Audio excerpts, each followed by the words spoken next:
New year, back to basics. Fresh off of our most recent Joint Commission survey, which went very well, by the way, we're going to go back to what's a compact license? How does a compact license work? Has there been any changes? We're going to do all of that this week with Compliance Manager Mandy Sudbeck.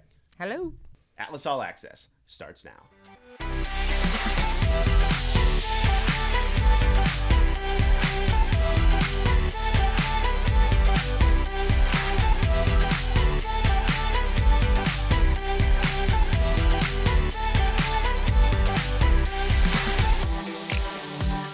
Mandy, welcome back. Hello. Look at you with all the color printouts and stuff like that. It seems very easy face value, right? Yeah.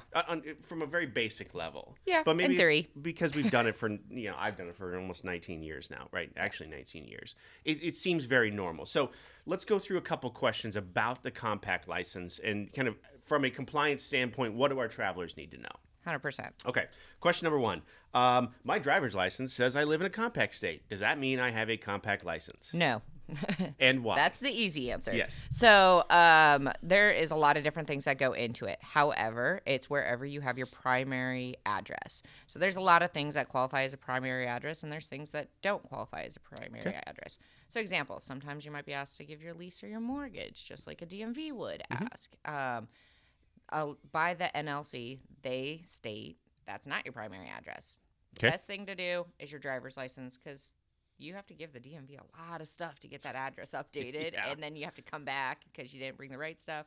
So that's your best go-to. Okay. There are some other ways to look at it, voter registration, etc., but you have to ensure that with the BON that you are set up for a multi-state or compact licensure status. If you're not, then there's a different application that you have to process for that, different fees, all things. That was my question 1A is, okay, I live in a compact state. I filled out for my nursing license. I received it. Does that mean my license is compact? Not necessarily. So it depends on which application you pushed through. So like here in Nebraska, we're compact. So if I were to go, which I wouldn't because I can't, obviously. But if I were to go put in my application for my Nebraska license with the BON, there is a chance that I choose the wrong application and only go with a single state. So it varies state to state? Yep. Is it just as easy as a checkbox on some? No. Some you have extra credentials and different things and requirements or CEUs, which Atlas will help you out with. But you have a lot of different stipulations for each BON site, but each BON site is pretty standardized as to if this is what you want, click here. That you just answered question number 2. Where do I find this info? Yes. So your most moment of truth website tell-all is going to be on the NLC's website. Okay. And we'll post that for you. We always have that accessible. They have FAQs on there. They have, what do I do if I'm in a compact state moving to another compact state? What do I do if I'm a compact moving to a single state? And all the things. It's broken down, really simplified for those who don't do it every single day like us. Sure. But your BON is going to be the source of truth for that particular state and what they want. Gotcha. And then they have a checklist. Okay. So question number 3, you kind of alluded to it. I lived in a compact state. I moved to another compact state.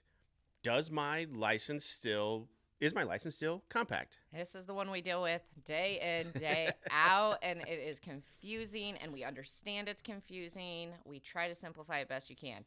Easiest put, if I move from Nebraska and I have a compact in Nebraska, and let's say now I live in Texas, that does not mean that I'm still good. It actually nullifies your Nebraska license once you move states. Okay. So there is an application of endorsement that I would have to do in Texas with their BON, and you have 60 days from the point of your move to do this. This is new.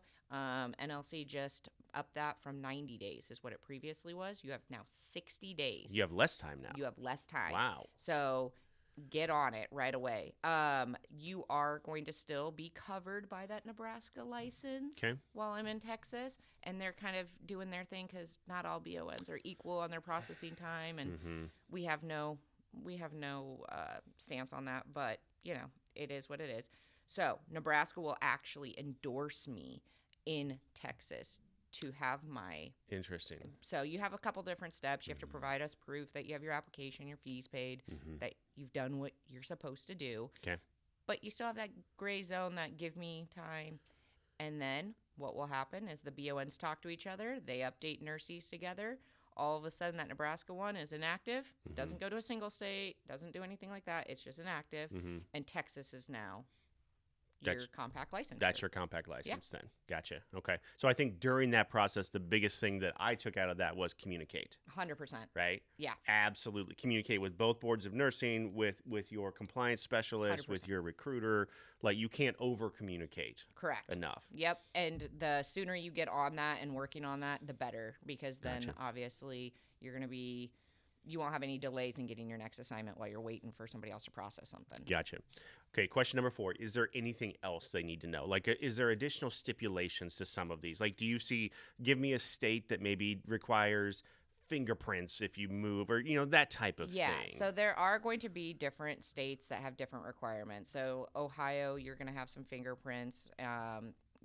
In Washington, now that they're compact, they're having additional CEU hours that you have to do, and they only have a stipulated list of what you can choose from to get those done through. Okay. So there are going to be little factors for each state. Pretty much most of them are generic.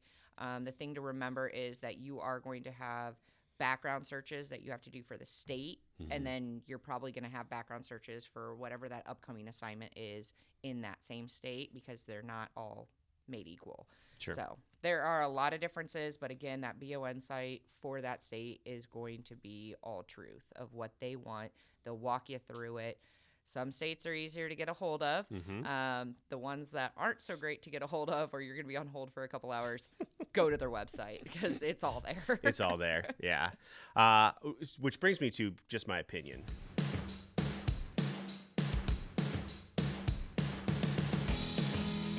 Now, this is just my opinion. Why don't we have a national license, quite honestly? I'm a states' rights guy from way back to one of my high school teachers, right, that taught me that, that's a whole separate conversation. And I get it, and every state could be different or should be different in some ways. But if it's okay for the federal government to say you can work in a military hospital or a naval base or a Indian health military facility, spouse or anything, and you have all these different allowances. Absolutely, it should be across the board. Oh gosh, it should be, and it would make it so much easier. And I get it. The compact is moving us towards that slowly. It's sped up over the years, right? For the longest time, the compact had stalled out, and there were, it was kind of what it was, and now slowly states are starting to join again, but. Well, and thank heavens, because, Pennsylvania, I didn't think that one was ever going to finally come through. That was on hold for, what, years? Years. Yeah. Years. But, we still have a few here and there. There is more blue on this map of what is finally pushed through rather than what wasn't. Right. But it would just make everybody's life so much easier. Come on, California. Come on. I know. Come on. California. All right, that's just my opinion. All right, Mandy, wrap it up for me. It seems like a very basic thing, right? But there's a lot of nuances to it. If you give one piece of advice, what would that be? I would say that you need to always make sure that your primary address is set appropriately with the BON. Okay. If you are not claiming or have a driver's license or able to prove that your primary state of residency is the same as where you hold your license, something's off. That's a problem. Once you move over that state line, just think of that as, okay, now it's go time. Yeah. I've got things to do. And we'll help you get through that. We've got recruiters. We've got every helpful cheat sheet, everything that we can possibly provide you to help you through that process. We'll tell you exactly what you need to do to get through it. The complication is though, just know, once I cross that state line and I'm claiming a new primary residence, there's things I got to do to make sure that you're licensed in that next state. All right. Well, thank you so much. Absolutely. I appreciate you being in here. Well, I want to do more of these, so I may call on you from time to time. I love these. All right. The basics are what it's about. So get back to basics this year. All right. Awesome. We'll see you next time.